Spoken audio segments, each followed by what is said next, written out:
maxaa qayladhaantan hadda keenay qayladhaantan waxaa keenay waxaad og tihiin xaaladeenna caafimaad iyo awoodda aynu u leenahay ma haysanno sida loola tacaalaya ugu badani waa in qofka neef loo helo haba yaraatee ma haysanno maadaama ay taa tahay xaaladeenna waa inaynu qiimaynaa dalkeennu xuduud ballaadhan buu leeyahay meel walbaa laga soo gelaya waxa inagu badan dadka dibadda ka yimi waxa yar isolationka aynu samaynayno ama maxaan ku idhaha xijriga aynu samaynayno waxaad og tihiin in 5 qof xamar laga helay oo aan haba yaraatee dibadu bixin waxaad ogaataan innagana inaynan ka ahayn beri hargeysa oo kale sida dhakhaatiirtu ii sheegaan 17 baa la diray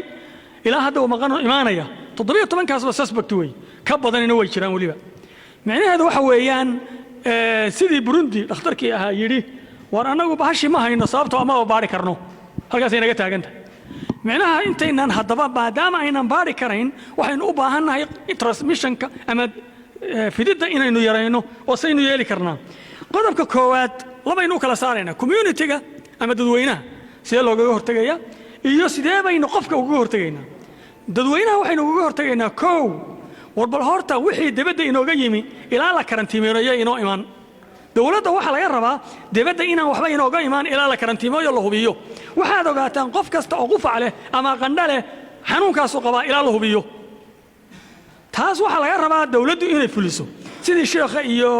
isduuba ka hadlayeen waxa la rabaa wixii dibadda horta halkan inaynu dhigno qodobka labaad in aynu joojino waxaynu nidhi meesha ugu weyn uu ku fidaya waa droplet ama hawabiyoodku mitr buu soconaya walba mitr aynu isu jirno isla markaana aynu yarayno in la isu yimaado si aynaan u xambaarin xanuunka waayo qofkii 4 buu gudbiyey kii kalena 4 kale u gudbiyey dadkii oo dhan gaadh warbal taana aynu isku dayno inaynu yarayno waa markaynu community-ga joogno waa in aynu ku dadaalaa meelihii dadweynuhu isugu imaanaya kulligood inaynu joojinno sidaa culimmadu tidhi ma aha oo keliya dawladdu inay xidho iskuulladii waa in waxaynu erayaynu ka hadlaynaa waxaa weeye waa isu imaad qodobka inaynu sidiisa u qaadanaa wacan isu imaad meel la isugu imaanayo oo mitir la isaga sokeeyo waa inuusan jirin oo aan protection jirin ama difaac jirin waa inuusan jirin waa inay shaneemooyin jirin waa inay meel fiideo wala jirin waa in meel wada khaydo la wada fadhiistaa jirin qofka kursigiisa banaanka hadduu fadhiisto waa in la ogolaada laakiin ka badan waa inayn jirin qofka maxaa laga rabaa qofka waxa laga rabaa horta qofka hadduu calaamado dareemo hargab weeye yuu odhan de kanba waa hargab xun waa qof kasta oo aad dareema calaamadaha qandhadii madax xanuunkii maxaan ku ilaahay qufacii neef qabatowgii maxaan ku ilaahay mararka qaarkood shuban hadduuba dareemo waa in uu xidhaa maaskigii iyo qalabkii kale ee loogu talagalay waa inuu dadka gaar isaga saaro oo waxa la yidhaahaa home isolation ama guriga in lagu karantiimeeyo waayo dadkaagii baad saraynaysaa carruurtaadii dumarkaagii odayaashii baad saraynaysaa qodobka labaad waa inuu la xidhiidhaa goob caafimaad waa la idiin sheegi doonaa oo maxaan ku dhahay guddiyada idiin sheegi doona dadka lala xidhiidhayo iyo meesha la tegayo waxaa la rabaa inuu la xidhiidho maadaama qof kasta oo qandho iyo qufac leh aynu ugu talagalnay inuu xanuunkaa qabo ilaa aynu hubinno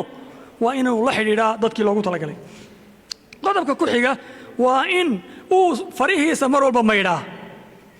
walba maydhaa isla markaana uu gashadaa gloveska waa la samaysan karaa maaskigana waa la samaysan karaa caalamku dhowaan innagu weli waynu hurudnaa caalamka quwadihii waaweynaa waxay kala xadayaan oo kala dhacayaan maaskiga adada diidaysaan kuwaasay kala dhacayaan waxaad ogaataan maaskiga weliba kuwa qaaliga ahi kuwani difaaca ay samaynayaan waa ka yar yahay kuwa kale ee qaaliga ah kuwan intuu samaynaya kaa difaacaya way ka yar tahay inta N95 ka difaacayso N100 ku tay ka difaacayso waa ka yar si yartay yana waxaasoo dhan waxa la rabaa hadalkan aan ku dheeraan dhakhaatiir badan iga dambayso war waxa la rabaa in aynu ku dadaalo qodobadan muhiimka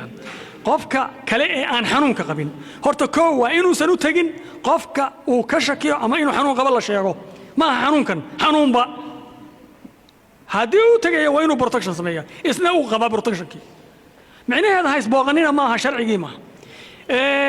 meelaha la isugu imaanayo waynu ka hadalnay oo community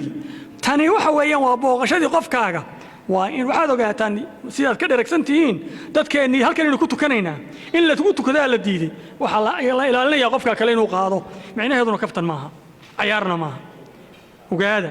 haddaba waxaad diidataa iska ilaali inaad u tagto qofka haddaad u tagayso waa inaad full protection haysataa